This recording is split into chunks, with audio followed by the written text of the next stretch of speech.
So sorry I was locked out for a moment.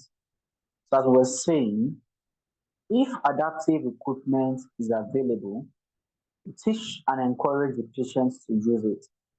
And if the patients can assist to provide their own care, this will help promote self-esteem and independence. So we're talking about getting involved in meal planning and preparation can also provide mental and physical stimulation as well as relaxation and distraction.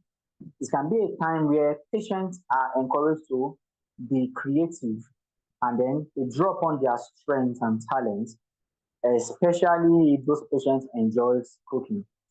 So many people who enjoy food, many people enjoy food either to cook the food or eat the food.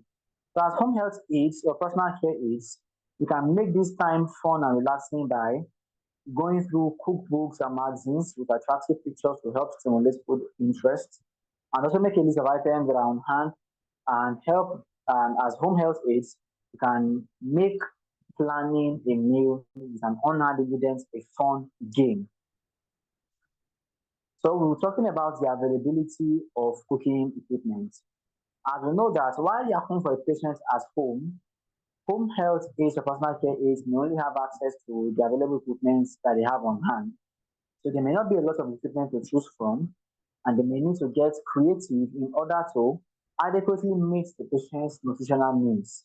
So we have to discuss with the supervisor on how to best do this. Now, serve quality food. This was the topic, the major points we were discussing before we were cut off the previous time. So purchase food that will not expire soon. We talked about that. We talked about check expiration dates on food in order to ensure that the food is fresh. We also talked about you discarding food that is past the expiration date. We talked about selecting fresh fruits and vegetables. We talked about not selecting food that are overripe, food that are underripe, or food that are bruised or that have brown spots. We talked about cooking foods only until tender, not too soft, and what not overcooked and not undercooked. Because when you overcook a food, it destroys the nutrients, and when you undercook a food, the food is not what edible yet. So serve food that is eye appealing, foods that look attractive, and will more likely be eaten and could help stimulate a person who has a poor appetite to eat. And now we're talking about the serving meals. So mealtime is an excellent time to spend with the patients. Also, we talked about that and that with the patient's family. And we also talked about the fact that mealtime should be used as a time to talk or to learn more about the patients, also allow the patients a time to socialize with themselves and other people in the family. To make sure that you plan for extra time during meals so that the patient doesn't feel rushed while eating. You sit next to them or you sit across them whenever it is possible, and avoid other tasks. Well, avoid doing other tasks while the patient is eating. Instead, use that time to socialize with them, except the patient does not prefer it. So if these patients have a swallowing problem, you remember not to ask them questions while they're trying to chew or swallow, because this could lead to choking. So you plan a conversation for the time in between bites. If the patient requires assistance to eat, sit next to them. This will allow the home health aid or the personal care aides to be close enough so that they do not have they don't have to overextend their back while feeding the patient.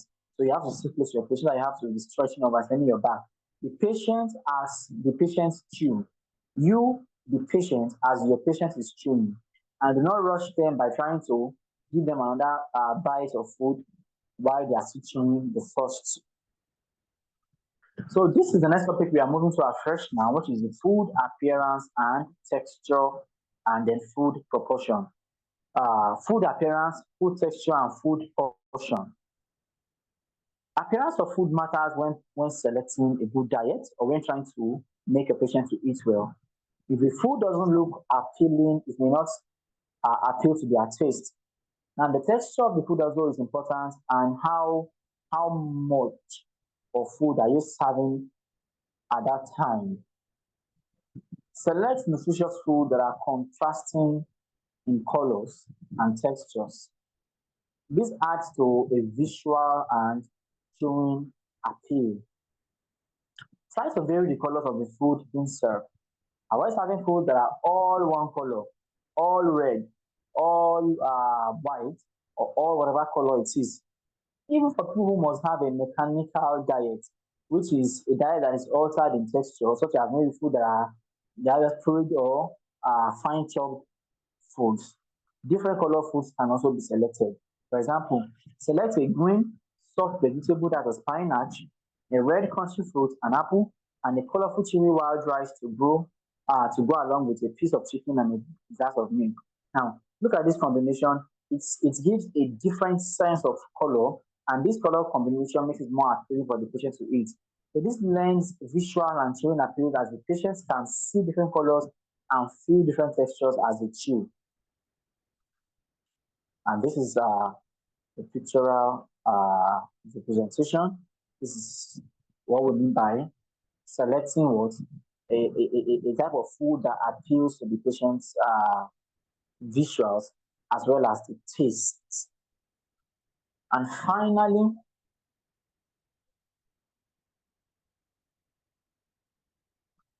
home health aides or personal care aides should be observant about changes in their patient's appetite. As we talked about documentation and observation in our previous modules, it's also important to be observant of their what change in appetite and report any significant decrease of appetite to their supervisor. A poor appetite should be investigated. Some possible explanations of a poor appetite are maybe illness, maybe the person is depressed when we do not feel well or we are depressed. Our appetite is what? Diminished. Dissatisfaction with the food can also cause a patient not to eat. If the patient does not like the preference and the plan of the meals, you plan it accordingly, you replan. Improper mouth care can also affect patient's appetite. When the mouth is not properly cared for, it can lead to what? Chewing problems.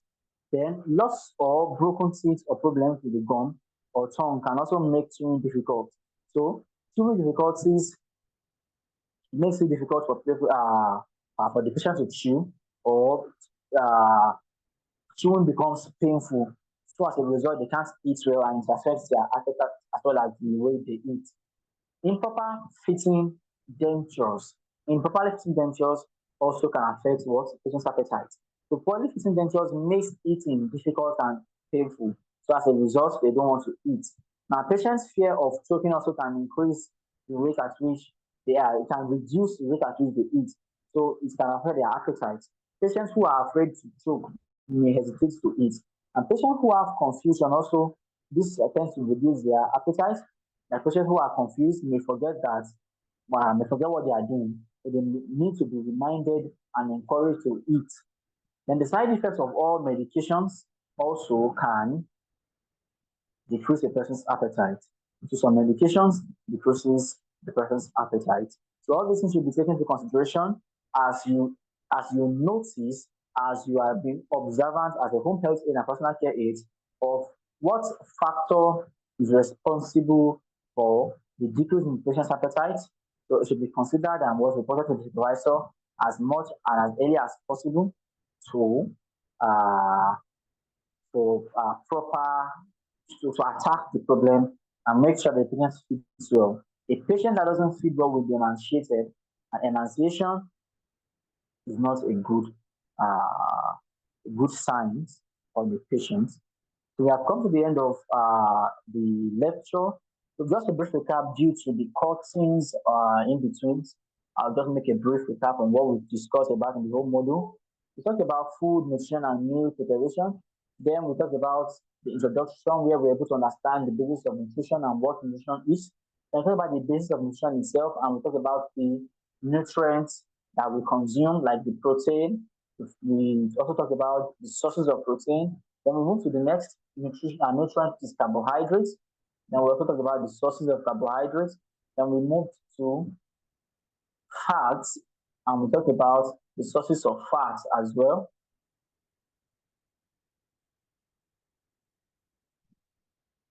And we also talked about vitamins, and we're able to understand different type of vitamins: the vitamin A, vitamin B, vitamin C, vitamin G, and vitamin E. Also, we talked about vitamin K also. Then we talk about water and how essential water is to humans' existence, and talk about different foods that contains high water uh, diet or high water nutrition or nutrients, and how many glasses of water do we need a day? At least about 8 glasses of water to stay alive and stay adequately hydrated. And we talk about the nutrients working all together, which is a balanced diet.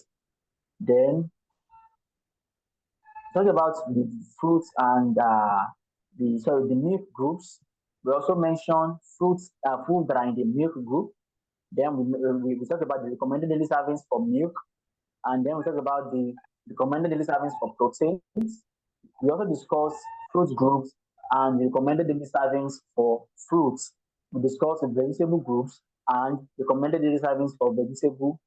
Then we talk about the grain groups and the recommended daily servings for grains.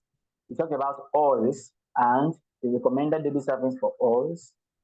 Then we made mention of the dietary guidelines. What are the dietary guidelines? We talked about several things on other considerations. Then we talked about the cost of food. How as a home health aides, how do we plan food based on the cost? Some foods are expensive, some are cheaper. So how do we plan the cost of food in a home? Then we talk about the food preparation itself. How do we prepare food? How can a food be prepared? So we also talk about making the patients, bringing the patients into involvement in planning their food and preparation of their food, as well as the foods to avoid, such as the fatty diets and frying of foods, overcooking of food also should be avoided. We talk about patients' involvement in their cooking, as it can also help them to us increase their independence or self-dependence, and also increase self-esteem. Then we talk about the cooking equipment that are available and how that a home health aide needs to be creative in order to adequately meet their patients' nutritional needs. Why? Because we don't have, uh, we may not always have this cooking equipment at our disposal when dealing with what patients at home. So we have to discuss with our supervisor on how best to do that. Then we also talk about serve quality food. How do we serve quality food? Food is not about quantity, but about what? About quality. Although quantity matters too, but then more of what? Quality. So what I think you should watch out for, not to give expired food, to discard food that are expired, to select fresh food, buy food when they are in season, don't overcook food, do not buy overripe food and the likes. Then we also mentioned serving meals. What to do when we are serving meals. And meal times are time to spend with the patients, uh, also to increase socialization and know more about the patients, and also not to rush our patients when eating, sit close to the patients when patient is eating, and also allow them to work to converse in between bites, not when they are chewing, so that they will not choke. Well, finally, we talked about the food appearance and texture and food portion. We talked about food appearance, food texture, and food portions. Selecting the right type of food appearance, merging different colors of food, contrasting colors that can appeal to the patient's appetite. We talk about the texture of food and also the right proportion or the right portion of food. I also mentioned that the home health aide should be observant with the changes in patient's diet and possible things that can result in what changes in patient diet. And any of these things, as early as possible, should be observed, documented, and taken up to the supervisor to for immediate action. Thank you for your time. Enjoy the rest of your day.